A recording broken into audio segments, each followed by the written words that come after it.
रोहित शर्मा जी ने डिसाइड कर लिया कि वो करेंगे बीच में बैटिंग, मतलब कि मिडिल ऑर्डर में खेलेंगे, केएल राहुल करने वाले ओपन और मैं देखो कहाँ पे हूँ। I am in a magical place one more time. तो इतना खूबसूरत है ये, पर कुल्फी जम जाएगी भैया। एडिलेड में तो धूप निकली हुई है, वहाँ पे हमने विमल कुमार जी को भी खड़ा किया हुआ है। आज जरा ना आकाशवाणी, हैशटैग आकाशवाणी, थोड़ी ट्रोम्सो से, ट्रोम्सो इन नॉर्वो, और नॉर्वो नहीं नॉर्वे, ट्रोम्सो इन नॉर्वे और एडिलेड ओवल इन ऑस्ट्रेलिया, वहाँ से करते हैं। चलो चल चलते हैं पिंक बॉल का टेस्ट मैच। वो 36 की जो थी ना, वो अभी मुझे याद है, वो ह्यूमिलेशन थी 36 की। That has to change. Oh I almost slipped. चल चल अंदर, चल अंदर चल भाई, बहुत ठंड हो रही है।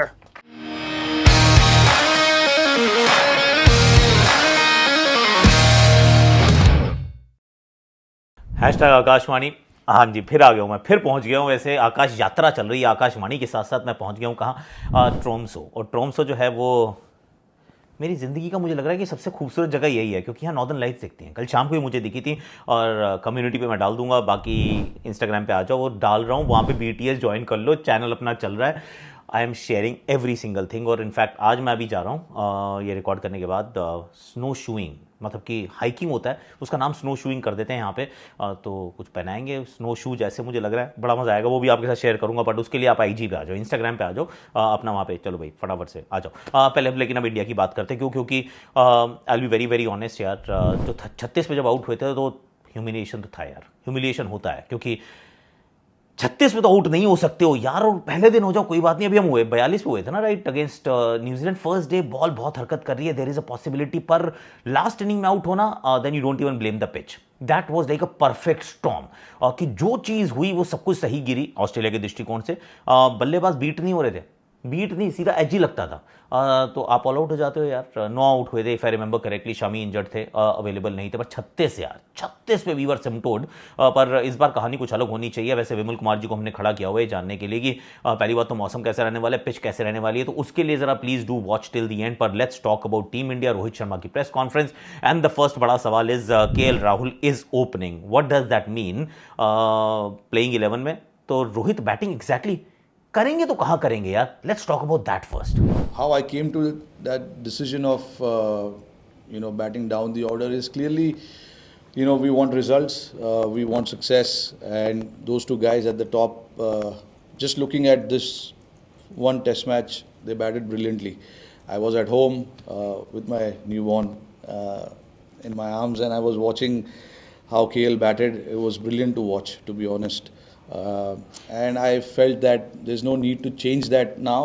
He probably deserves that place at this point in time, and there was no need to change anything. So it was actually pretty simple for me. But personally, not easy. But for the team, yeah, it made a lot of sense. क्योंकि कप्तान ने अभी ये decide कर दिया, ये declare कर दिया कि मैं तो करने वाला हूँ मिडिल ऑर्डर में बैटिंग, अभी मिडिल ऑर्डर में कहीं पे भी कर लूंगा। और उन्होंने कहा मेरे लिए काम आसान नहीं है, मतलब I am an opener now, और अब मुझे ये काम करने के लिए कहा जा रहा है। तो कहा क्या जा रहा है, आप ही कर रहे हो सर, आप ही को, आपको कौन कहेगा? मतलब पापा को थोड़ी ना कोई बताता है घर में कि क्या करना है, पापा खुद ही डिसाइड करते हैं। तो not saying he is the papa of the team, but he is the leader of the team. Yeah you get the drift now, allow me some humour at least. तो अब सी केएल राहुल को ओपन करनी चाहिए, तो वो ओपन कर रहे हैं। साथ में होंगे यशस्वी जायसवाल। 3 नंबर पे मैं शुभमन गिल को देख रहा हूं, क्योंकि शुभमन गिल का 3 नंबर वो चेंज नहीं होगा। And that's an interesting one, कि शुभमन को हम 3 की जगह 5 पे नहीं भेजते हैं। हालांकि एक युवा करियर है, आप जनरली क्या होता है कि घर के जो छोटे होते हैं उनको ऊपर नीचे ज़्यादा किया जाता है, जो सीनियर होते हैं वो एक जगह पे स्थायी रहते हैं, स्थिर रहते हैं। पर यहाँ देखिए शुभमन को आप नीचे नहीं भेजेंगे, पर आप केएल राहुल को 6 से 1 पे भी आप भेजा आपने। रोहित शर्मा नीचे जा रहे हैं, पर Shubman stays there. In fact Sarfaraz को 3 पे नहीं भेज सकते थे, इसलिए कोहली 3 पर आए थे। तो थोड़ा सा माहौल एक्चुअली भारतीय क्रिकेट टीम का बदला हुआ है, जिसमें सीनियर्स ने कहा है कि okay we take the responsibility, और युवा जो है उनको उनके नंबर पे भेजो, ताकि दे फील कंफर्टेबल। तो बैटिंग कहाँ करेंगे Rohit Sharma?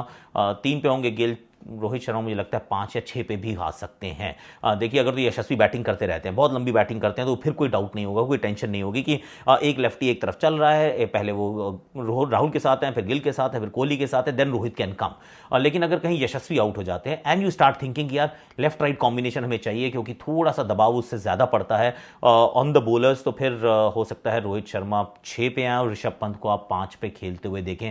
That is also a possibility. क्या ये मुश्किल होता है खिलाड़ी के लिए?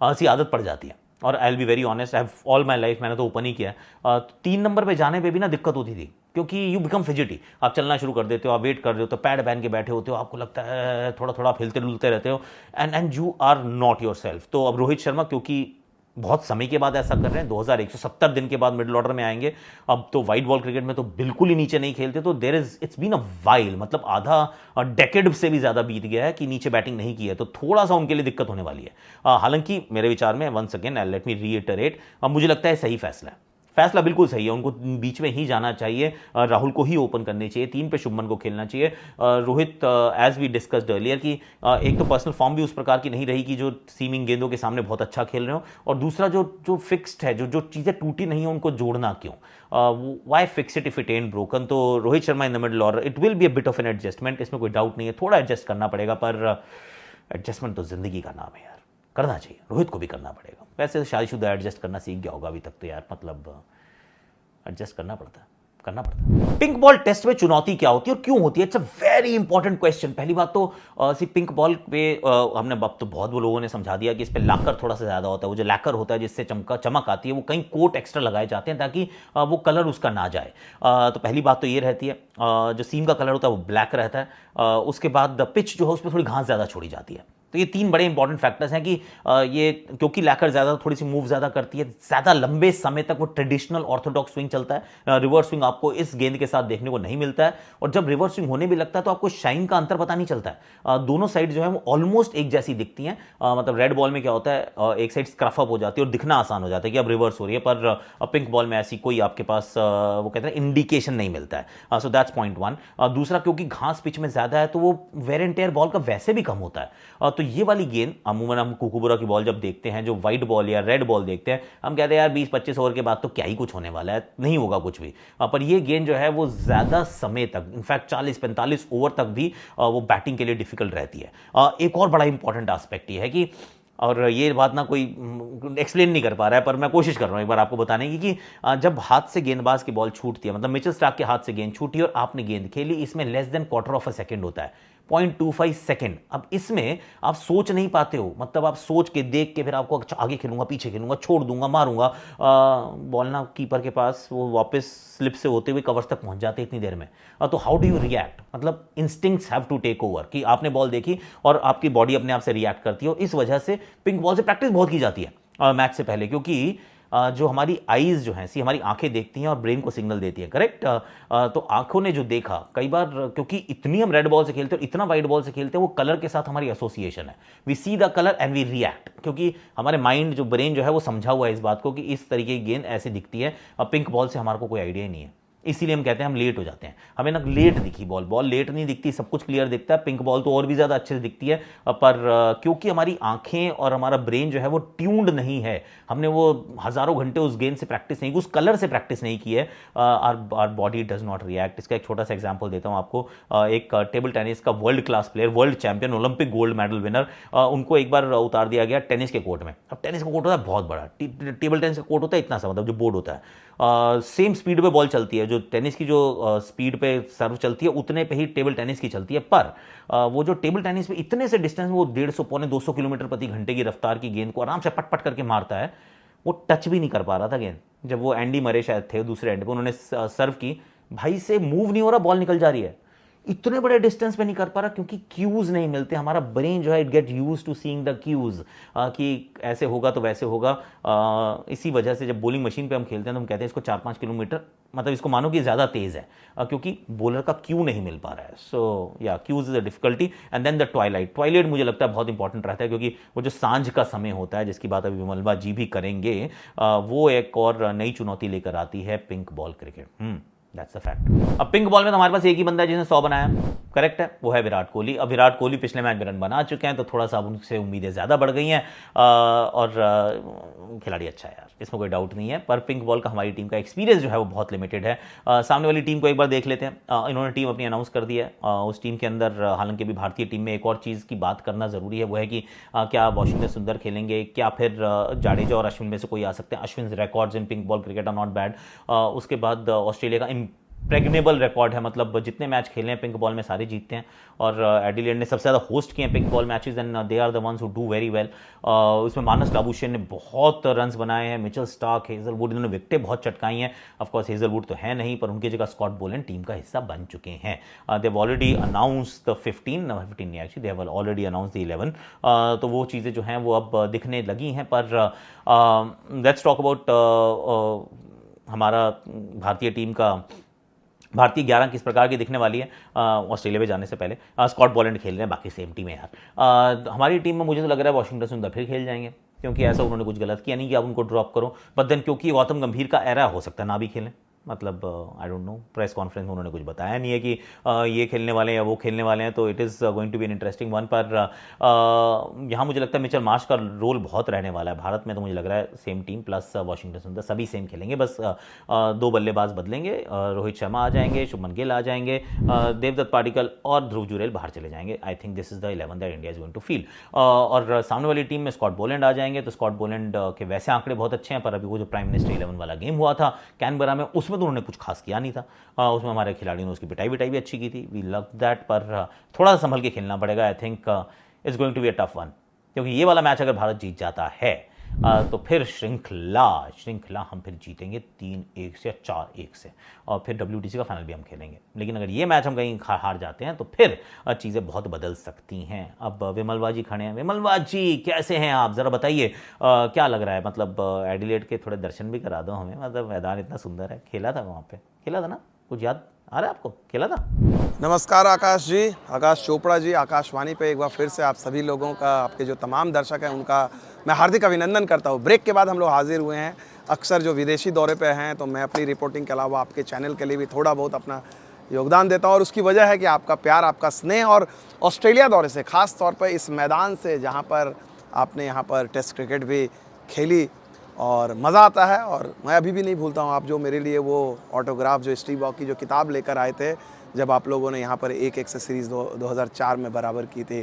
तो चलिए उन यादों के साथ, लेकिन आकाश मैं क्या बोलूँ यार, एक्सपर्ट आप हो, लेकिन ये पिच जो है यहाँ पर आप देख सकते हो, इस पिच को लेकर बहुत ज़्यादा चर्चा चल रही है, और जो क्यूरेटर है उनका दावा, और यहाँ के क्यूरेटर को आप मान सकते हो, उन्होंने कहा कि ये इवन पिच होगी, बैट्समैन और बॉलर दोनों को मदद होगी, स्पिनर्स भी गेम में होंगे। यहाँ तक उन्होंने कहा कि पिछली बार जो 36 ऑल आउट हुए थे वो शानदार गेंदबाजी के चलते हुआ था, पिच के चलते नहीं। और अब चूंकि एडिलेड ओवल में बहुत लंबे समय से ये टेस्ट क्रिकेट के लिए day night test match, pink ball test match के लिए पिच बना रहे हैं, तो इसको माना जा रहा है कि आइडियल टेस्ट विकेट होगा। हालांकि जो चुनौती होगी आकाश, अगर देखा जाए तो इस वक्त टेस्ट मैच चल रहा होगा, और चुनौती इस बात की है कि फर्स्ट वाला सेशन काफ़ी ह्यूमिड है, चैलेंजिंग होगा, और आई थिंक जो पहले 2 सत्र जो हैं बैटिंग के लिए बेस्ट रहेंगे, और जो ट्वाइलाइट जोन जो है, जो कहते हैं गोधूली हिंदी में हम लोग, कि दोपहर के बाद जब शाम का जो वक्त है उसमें चैलेंज होगा। और इसके लिए ही टीम इंडिया ने लगातार जो है बहुत ज़्यादा अभ्यास किया। 2 दिन उनके जो मैच से पहले जो 3 सेशन रहे उसमें 2 दिन उन्होंने नाइट्स में अभ्यास किया, कैनबेरा में भी उन्होंने नेट प्रैक्टिस भी है, उन्होंने लाइट्स में किए, मैच उन्होंने खेला ही, 1 दिन रद्द हो गया था। तो कुल मिलाकर, लेकिन आप इंडियन टीम को अगर आप देखें तो उनके हौसले जो हैं काफ़ी बुलंद है। वो हवा, पिछले बार का जो हवा था वो हवा नहीं दिख रहा है। टीम के बॉडी लैंग्वेज, इनके इंटरेक्शन, ये काफ़ी तगड़े हैं। बहुत बहुत शुक्रिया, thank you very much. Thank you विमलवा जी। इनके चैनल को भी like, share, subscribe, comment, notification घंटी दोनों हाथ से बजा देना। बंदा बहुत मेहनत कर रहा है, देखो गया हुआ ऑस्ट्रेलिया। आई मीन सोचो ज़रा, मतलब फ्रीलांसर्स इतनी दूर दूर तक जा रहे हैं, ये किसी ऑर्गेनाइजेशन के साथ जुड़े नहीं हैं, इनको कहीं और से पैसे मिलते नहीं है, तो आप ही कर दो थोड़ा सा काम यार, प्लीज़। लाइक करो, शेयर करो, सब्सक्राइब करो, कमेंट करो। और अब ज़रा मैं एक और बात करने वाला था, मतलब चैंपियंस ट्रॉफी की भी मैं तो वेट ही कर रहा हूँ कि कुछ आ जाए न्यूज़, तो फिर अपना वीडियो फटाफट से बनाए। वहाँ शोएब ने भी उसमें ही जम्प्ड इनटू द मिक्स। अभी वेट कर रहे हैं कि क्या करने वाले हैं। पाकिस्तान कुछ ऑफर कर रहा है, इंडिया कह रहा है बे नहीं चाहिए एंड ऑल ऑफ दैट। पर भारतीय टीम ने एक और काम किया, जो प्रैक्टिस सेशन हुआ करते थे, जो पब्लिक के लिए ओपन किया करते थे, उसको बंद कर दिया। कब बंद करो, नहीं चाहिए ये। And it is not the first time, let me tell you, कि प्रैक्टिस सेशन खोल देते हैं कई बार कि चलो आ जाओ भी, दो आओ, दुख देखो ज़रा आप अपने खिलाड़ियों को प्रैक्टिस करते हुए।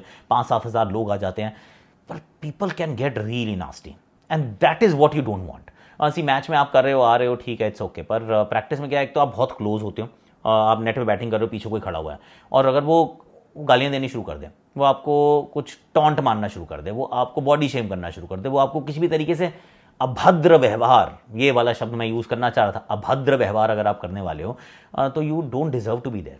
Just get the F out of here man. मतलब किस लिए आए हो? मतलब फ्रस्ट्रेशन है ज़िंदगी, कहीं और जाके निकालो यार। मतलब वैसे भी आप करते होगे, आप जैसे लोग होते हैं जो ऑनलाइन पे जाके वो अंडे की अपनी डीपी लगा के लोगों को गालियाँ देते हो। आप ही लोग होते हैं जो मैदान पे आ गए तो फिर गालियाँ दे रहे हो। क्या तरीका यार, मत आओ ना यार, गाली देने कौन आता है? इंडियन टीम ने कहा बस बहुत हुआ सम्मान जी, आप अपना बस्ता पैक कीजिए, हम खुलने में ये नेट सेशन नहीं करने वाले हैं। We do not like it that way, which is fine यार। चलो तो होपफुली जो, बट नुकसान क्या होता है, जो जेन्युइन फैंस होते हैं ना, उनकी भी एक्सेस अब खत्म हो जाती है। पर यही होता है, गेहूं के साथ खून जो है वो पिस जाता है। पिस गए बेचारे, क्या कर सकते हैं। बट उम्मीद यही है, देखिए ये वाला मैच में भारत को बैटिंग के ऊपर थोड़ा फोकस ज़्यादा करना पड़ेगा कि just bat a little longer. कोशिश वही है कि जितनी देर तक आप 5 सेशन तो नहीं कहूँगा, मतलब 3.5 सेशन तक भी अगर आप बल्लेबाजी कर लेते हैं आप, तो मुझे लगता है इस मैच के अंदर आप पकड़ बना सकते हैं। टॉस जीत के बैटिंग करने का अमूमन फैसला भारत करती है, यहाँ पर भी मैं कुछ अलग एक्सपेक्ट नहीं कर रहा हूँ। And may the best team win which is India. India जीते, इंडिया जीते। लाइक करो, शेयर करो, सब्सक्राइब करो, कमेंट करो, नोटिफिकेशन घंटे बजा दो। और अपन अब चलता है स्नो शूइंग की, अगर आपको देखनी है मेरी वो वीडियोज़। एंड आज रात को नॉर्दर्न लाइट्स की एक और चेस करनी है मेरे को, तो please do follow me on Instagram. तो वहाँ आ जाइएगा, वहाँ पे बहुत सारी मैं चीज़ें बना रहा हूँ और आपके साथ शेयर कर रहा हूँ। और वहाँ पे BTS का अपना चैनल है, आ जाओ यार, पैसे थोड़े ना लगते हैं, आ जाओ आ जाओ। वैसे सारी टीमों का वो जो शॉर्ट्स एंड रील्स मैंने बना के डाल दिए हैं। एवरी IPL टीम का review is already up there now कि भैया कैसा किया उनका ऑक्शन परफॉर्मेंस, वो भी ज़रा चेकआउट कर लीजिए। आज के लिए, अभी के लिए thank you so much for watching. Lot of love from ट्रोम्सो, Norway.